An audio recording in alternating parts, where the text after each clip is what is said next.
por meio de lobistas que atuavam como intermediários do processo. Uma coisa legal. Desde março, Santa Catarina tem uma força-tarefa examinando tudo quanto é compra nessa época de pandemia. Desde o dia 18 de março até a data de hoje, nós analisamos 9.851 documentos municipais, ou seja, quase 10 mil documentos.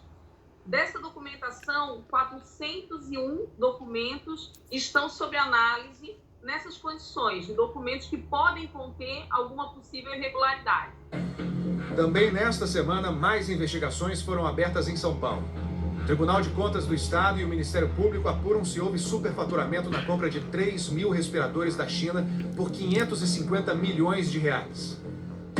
A Secretaria de Saúde do Estado diz que respeita os trâmites previstos em lei que permitem a dispensa de licitação em situações emergenciais ou de calamidade.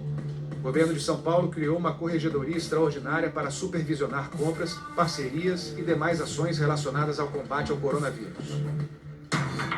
No Pará, foi aberta uma investigação sobre a compra de respiradores chineses que vieram com problemas e não podem ser usados. O governo do estado informou que pediu providências ao fabricante. Acabamos de conseguir uma decisão judicial bloqueando os bens dos sócios que venderam os respiradores para o nosso estado. Além do bloqueio dos bens, também a retenção dos passaportes. Agora, olha essa empresa. Uma suposta construtora sediada na capital de Roraima. Na nota fiscal fala sala 1. Mas que sala é essa?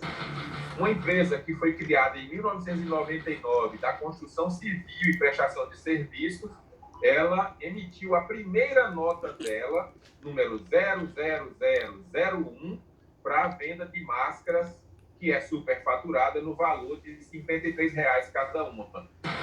E esse valor, hoje, na pandemia, está variando entre R$ 5 e R$ 8.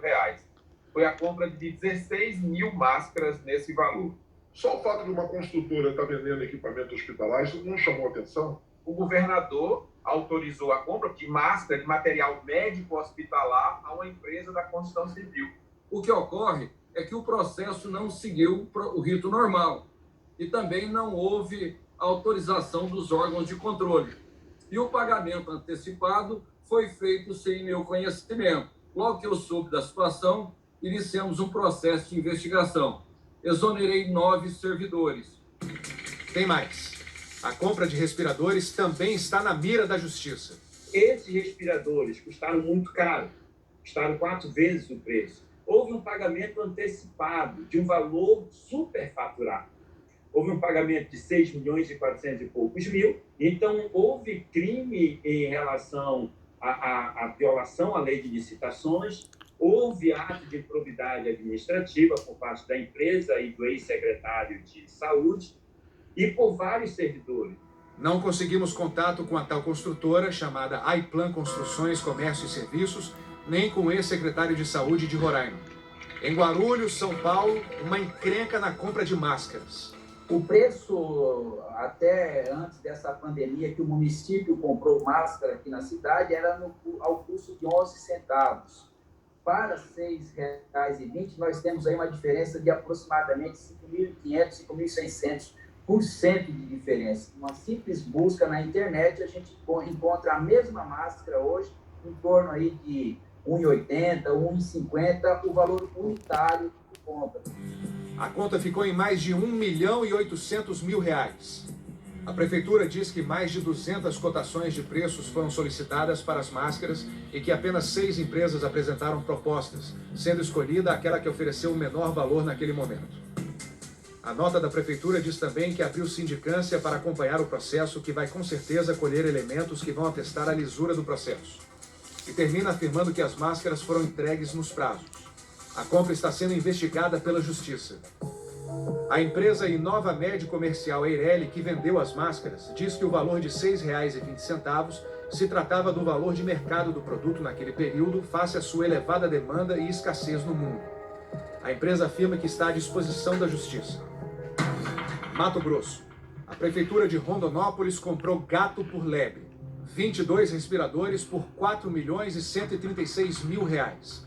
Quando a encomenda chegou, o pessoal da saúde desconfiou. Eles desconfiaram do peso do equipamento.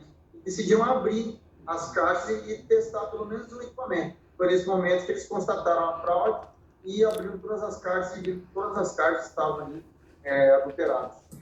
Eram monitores, não respiradores. Foi uma falsificação muito bem feita. O vendedor se chama Ramos de Faria Silva Filho. A defesa dele afirma que Ramos foi vítima de um golpe e que documentos e a comprovação do pagamento estão sendo providenciados para serem juntados no processo.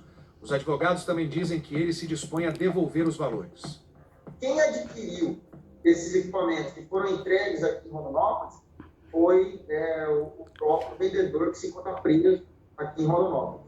A prefeitura diz que os respiradores serviriam para abrir 22 novos leitos no hospital da cidade e que ainda não conseguiu encontrar respiradores para efetuar a compra.